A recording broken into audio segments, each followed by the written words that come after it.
እንግዲህ አብርሃም ለሁለተኛ ጊዜ ተሸውዶ የማይወጣው ጣጣ ውስጥ ገብቷል ማለት ነው። ሰላም ሰላም፣ ጤና ይስጥልኝ። እንዴት ናችሁ? ለዚህ ቻናል አዲስ ከሆናችሁ ሰብስክራይብ በማድረግ ቤተሰቦች እንድትሆኑ ጋብዛለሁ። ቪዲዮውን ላይክ በማድረግ ጀምሩት። ቪዲዮውን አይታችሁ ስትጨርሱ ደግሞ የእናንተን ሀሳብ አስተያየት ኮመንት ላይ እንድታስቀምጡልኝ ፈልጋለሁ። እንግዲህ ሰሞኑን እያየን እንዳለ ነው እንግዲህ አዳዲስ ነገሮች እየተፈጠሩ ነው። በነዳኒ በነሜሪ በኩል እንግዲህ ያው መልአክ እያጫወታቸው ነው። እንግዲህ የምራቸውን ከሆነ ያዝልቅላቸው፣ የውሸታቸውን ከሆነ እንግዲህ ልባቸውን ይመልስላቸው ነው የምንለው። ምክንያቱም እንግዲህ ሰው እንግዲህ በአንድ ጊዜ ተገልብጦ ከበቀል ወደ ሰላም ይመጣል የሚል ሀሳብ ስለሌለኝ ማለት ነው። ምክንያቱም በቃ ትናንትና አይሆንም እንደዚህ ነው የምናደርገው ምናምን ሲሉ የነበሩ ሰዎች ዛሬ ተለሳልሰው ሌላ መልክ ይዘው ሲመጡ እንግዲህ ትንሽ መጠራጠርም ያስፈልጋል። የምራቸውንም ሊሆን ይችላል አናውቅም ውስጣቸውን። ነገር ግን ደግሞ የምራቸውን ላይሆን ይችላል የሚለው ነገር ግን ያመዝናል። ምክንያቱም እስከዛሬ ድረስ ባየነው ጉዳይ ማለት ነው። እንግዲህ ሰሞኑን ያው ባለፈው ሄርሜላን ይቅርታ እየጠየቁ አይተናል። እንግዲህ እጅግ በጣም ይቅርታ አጥፍተናል ምናምን ሲሏት ነበር። እንግዲህ ሌላ ገጽታ ነበር ይዘው የመጡት። እንግዲህ ሄርሜላ ራሱ እነሱ ጋር በመገናኘቷ አብርሃም በጣም ተናዶ ነበረ። ታስታውሱ ከሆነ ለምንድነው እነዚህን ሰዎች ያገኘሻቸው? አሁንም ቢሆን የሆነ ሴራ አስበው ነው እንጂ ለእኛ ሰላምን አስበው አይደለም የተጠጉሽ። እንዴት እነሱን አምነሽ ትሄጃለሽ? ብትሄጂ ራሱ ከኔ ጋር ነበር መሄድ የነበረብሽ ምናምን እያለ ሲቆጣት አይተን ነበር። እንግዲህ ዛሬ ደግሞ ራሱ ሄርሜላ የነበረችበት ቦታ ላይ ተገኝቷል ማለት ነው። እንግዲህ ይሄ በጣም ነው የሚገርመው። ምክንያቱም እሱም እንግዲህ ባለፈው ሩታ ጋር ልጄን በውጭ ታገናኘኛለሽ ውጭ ላይ ያገኘዋለሁ ብሎ እንግዲህ ተስማምተው እንደነበረ እናስታውሳለን። ዛሬ እንግዲህ ቤት ለምን እንደሄደ አናውቅም። እንግዲህ እና በጣም የሚያሳዝነው የእነዚህን ሰዎች ጸባይ እያወቀ ትላንትና ሄርሜላ እንደዛ ሲቆጣት እንዳልነበረ እሱም ደግሞ እነሱ ያሉበት ቦታ መገኘቱ በጣም ነው የሚያሳዝነው። ለማንኛውም እንግዲህ ዛሬ ዳኒና ሜሪ እንግዲህ ይቅርታቸውን ወደ አብርሃም አዙረውታል ማለት ነው። እንግዲህ ዛሬ ያው ሩታም ነበረች በመካከላቸው። ሶስቱም ሆነው እንግዲህ ገና ሲገባ ጀምሮ አቀባበል አድርገውለታል። ርችት ምናምን ተኩሰውላ ነው ያስገቡት ማለት ነው። እንግዲህ ይሄ ያው እንግዲህ የሆነ ያሰቡት ነገር አለ ብዬ አምናለሁ። ያው አብርሃምን ለማሳመንም ይመስላል። ለማንኛውም ግን ጥድፍ ሲያደርጉት ነበረ። እሱ እንደውም የሆነ ሰዓት ላይ ሁላ ራስ ጨነቃችሁኝ፣ በጣም እያጨናነቃችሁ ነው ሲላቸው ነበር ማለት ነው። እንግዲህ በይቅርታ ሲያጣድፉት አይተናል። ይቅርታ በቃ ይቅርታ አድርግልን፣ ያጠፋነው ጥፋት በጣም ከፍተኛ ነው፣ ልጅህን አታይም ማለት አንችልም ነበረ፣ እንደውም እኛንን ልጅህን የማየት መብት የሌለን ምናምን እያሉ ሁላ እንግዲህ ሲሸነጋግሉት ሰምተናል ማለት ነው። ያው አብርሃምም እንግዲህ ዝምታን መርጧል። ረዥም ሰዓት ዝም ብሏቸው ነበር። አስተውላችሁ ከሆነ ብዙ ጊዜ አብርሃም እነሱ ፊት ሲቆም የሆነ የሚሽኮረመመው ነገር አለ። ምንም ነገር አይናገርም፣ አያወራም፣ ጸጥ ነው የሚለውና አንዳንድ ጊዜ እኮ የተሰማውንም ነገር ተናግሮ አናደውትም ከሆነ እስከዛሬ ድረስ እንደዚህ አድርጋችሁኛል ስለዚህ ምናምን ብሎ ሊቆጣቸውም ሊጮህባቸውም ይገባ ነበር ብዬ አስባለሁ። በቃ እነሱ ፊት ሲቀርብ ምን እንደሚያደነዘዘው አይታወቅም፣ ጸጥ የሚለው ነገር አለና ዛሬም እንግዲህ ተመሳሳይ ነገር ነው ያየነው ከእስከዛሬው ማለት ነው። ዝም ብሏቸው ነበረ። ልጁንም አምጥተው አሳቅፈውታል። በቃ የሌለ እንክብካቤ ሲያደርጉለት ነበር ማለት ነው። እንግዲህ አንድ ጊዜ እንግዲህ ሰው በአንድ ጊዜ ከዛ ሁሉ ረብሻ ከዛ ሁሉ ጸብጫሪነት ተነስቶ እንደዚህ ሰላማዊ ሲሆን በአንድ ጊዜ እንግዲህ ትንሽ የሚያጠራጥር ነገር አለው ብዬ አምናለሁ። እኔ እንደውም እጅግ በጣም እየፈራሁ የነበረው ምን ነበር፣ አብርሃም እንግዲህ ልጁን ይዞ ወደ ውጭ እንዲወጣ ጠይቋቸው ነበርና ይዞት ወጥቷል። እኔ የዛኔ እንደውም በጣም እየፈራሁ ነበረ። ልጁን ይዞ ሊጠፋ ሞክሯል ብሎ በፖሊስ ሁላ እንዳያስይዙት እየሰጋሁ ነበር። ምክንያቱም እኔ እነዚህን ሰዎች ምንም ላምን አልችልም። በቃ እንዳናምናቸው ያደረጉን ደግሞ ራሳቸው ናቸው።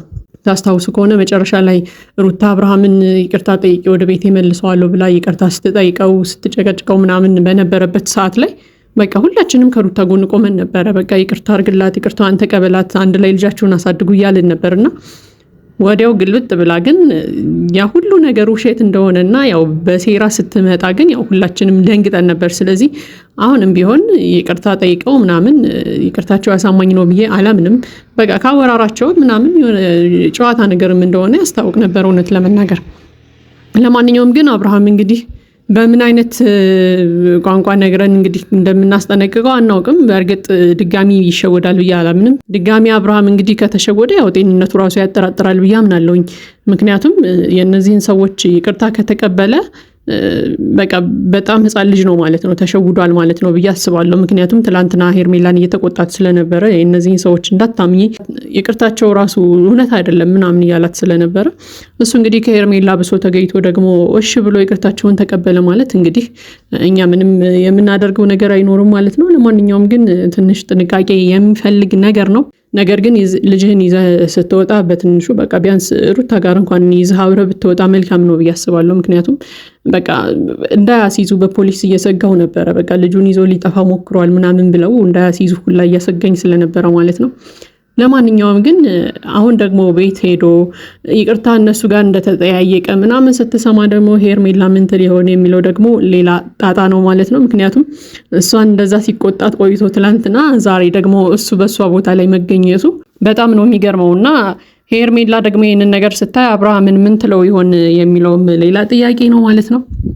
ለማንኛውም ግን የእነዚህ ሰዎች ህይወት በቃ ሁል ጊዜ አዳዲስ አጀንዳ አዳዲስ ርዕስ ነው ያለው ማለት ነው። እውነት ለመናገር ከምራቸው ከሆነ ይቅርታ እየጠየቁ ያሉት፣ ከልባቸው ከሆነ ይቅርታ እያሏቸው ያሉት፣ እንደውም ከሁሉም አስቀድመው ይቅርታ መጠየቅ የነበረባቸው ቡዜንና ዴቭን ነበረ ብዬ አምናለሁ። ምክንያቱም እነሱ እናስታርቅ እናስማማ ባሉ ነው እንደዛ ሲወቀሱ ሲሰደቡ የነበረውና ዲስሪስፔክትም ሲያደርጓቸው የነበረው። አብርሃምና ሩታን እናስታርቃለን እና ሩታን እናስማማለን፣ በአብርሃምና በሩታ መካከል ያለውን ክፍተት እናጠባለን ብለው እየጣሩ ባለበት ጊዜ ላይ ነበር እንግዲህ እነዚህ ሁለት ልጆች መጥተው ዲስሪስፔክት ሲያደርጓቸው፣ ሲገላምጧቸው፣ ሲሰድቧቸው፣ ሲጮሁባቸው የነበረው። ስለዚህ ከነ አብርሃም ከነ ሄርሜላ ምናምን ቀድመው እንደውም መጀመሪያ ይቅርታ መጠየቅ ካለባቸው አንደኛ ታላላቆቻቸውም ስለሆኑ ዴቭና ቡዜ ይቀድሙ ነበረ ብዬ አምናለሁ። ከዛ ዝቅ ብለው ወደ እነ አብርሃም መሄድ ይችሉ ነበረ። ለማንኛውም ግን አሁንም ጊዜው አረፈደም። ይቅርታቸው የምር ከሆነና ከልባቸው ከሆነ ዴቭንና ቡዜን ይቅርታ መጠየቅ አለባቸው የሚል ሀሳብ አለኝ። ምክንያቱም እጅግ በጣም አዝነውባቸዋል። በቃ ሩታ በተለይ ዴቭንና ቡዜን በደንብ ይቅርታ መጠየቅ አለብሽ ብዬ አስባለሁኝ። ከዛ በዘለለ ግን እንግዲህ ከአብርሃም ጋር ያለው ሰላማዊ ነገር ዛሬ ተጀምሯል የሚል ሀሳብ ካላችሁ እንድታዘልቁት እንፈልጋለን። እኛ ራሱ እንደ ኦዲየንስ በቃ የእናንተን ሴራ የማያልቅ ብሽሽቅ ምናምን ማዳመጥም ማየትም ሰልችቶናል። ስለዚህ ቢያንስ የአሁኑን እንኳን ይቅርታችሁን የእውነት አድርጉት፣ ከልባችሁ አድርጉት፣ ሴራ አታርጉት።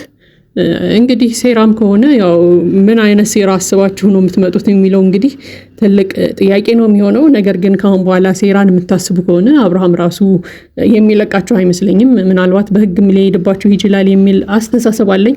ነገር ግን ከሰው ከኦዲየንሳችሁ፣ ከተመልካቻችሁ፣ ከተከታታያችሁ በቃ ፍቅርን ማግኘት የምትፈልጉ ከሆነ እንደ ድሮ ተቀባይነት እንዲኖራችሁ ከፈለጋችሁ የአሁኑን ይቅርታ የምር አድርጉት። ምክንያቱም የአሁኑ ይቅርታችሁ የምር ከሆነ እኛ ሁላችንም ራሱ ደስተኛ ነው የምንሆነው። ምክንያቱም የማንንም ሰው ጥፋት የማንንም ሰው መጥፎ ሀሳብ አንፈልግም ሁላችንም ማለት ነው። ስለዚህ ሜሪና ዳኒ እባካችሁ የአሁኑን ይቅርታችሁን ቢያንስ የምር አድርጉት። በቃ ከልባችሁ አድርጉትና ሰላምን ፍጠሩ። በቃ እናንተ ሰላም ብትፈጥሩ በነገራችን ላይ ሩታና አብርሃም ራሱ እድል ይኖራቸዋል እያስባለሁ። ሰው ከገዳዩ ጋር ራሱ ይታረቃል አይደለ? ስለዚህ እነዚህ ልጆች ያን ያክል መጥፎ ነገር አልተደራረጉም። አብርሃምም የራሱን ጥፋት አጥፍቷል እስከዛሬ፣ ሩታም ትልቅ ጥፋት አጥፍታለች። ግን አብሮ ለመሆን የሚያስችላቸው እድል ሊኖራቸው ይችላል። ስለዚህ ትልቁን ሚና የምትጫወቱት በዙሪያቸው ያላችሁ ሰዎች ናችሁ። በተለይ ደግሞ ሜሪና ዳኒ ማለት ነው። እናንተ ሁለታችሁ ሰላምን የምትፈጥሩ ሩታን ቀና ነገር የምታሳስቧት ከሆነ በቃ ሩታ እርግጠኛ ሆኜ የምነግራችሁ አብርሃምን ትወዷለች። እስከዛሬ ለአብርሃም ትልቅ ፍቅር አላትና አብርሃም ጋር ተስማምታ ትኖራለች የሚል ሀሳብ አለኝ። ስለዚህ ሁለቱ ልጆች አብረው እንዲሆኑ ከፈለጋችሁ፣ የሩታ የወደፊት ህይወት የሚያሳስባችሁ ከሆነ፣ የሩታ ሰላም የሚያስፈልጋችሁ ከሆነ እንደውም ምን ስትሉ ነበር? ልጅ በእናትና በአባቱ ነው ማደግ ያለበት፣ አብረው ሲሆኑ ሲያምሩ ምናምን እያላችሁ ነበርና ይህንን ነገር ማስቀጠል የምትፈልጉ ከሆነ እባካችሁ ይህንን ይቅርታ ሴራ እንዳታደርጉት። በቃ ይቅርታውን የምር ይቅርታ አድርጉትና ሁላችሁም ሰብሰብ ብላችሁ እነ ቡዜም እነ ዴቭም የሩታ ወንድምም ባሉበት ሁላችሁም ባላችሁበት በቃ የምር ሰላምን አውርዱና እስኪ እያከበራችሁ ደስ እያላችሁ እየተጨዋወታችሁ አሳዩን የሚል እንግዲህ ሀሳብ አለን ማለት ነው። እንግዲህ ለማንኛውም የሰማነውን እርቅ የምር ያርግልን ብለን እንመኛለን። ለማንኛውም ለዚህ ቻናል አዲስ ከሆናችሁ ሰብስክራይብ በማድረግ ቤተሰቦች እንድትሆኑ ጋብዛለሁ። ቪዲዮ ላይክ በማድረግ አበረታቱን። የእናንተን ሀሳብ አስተያየት ደግሞ ኮመንት ላይ አስፍሩልን። መልካም ጊዜ ይሁንላችሁ።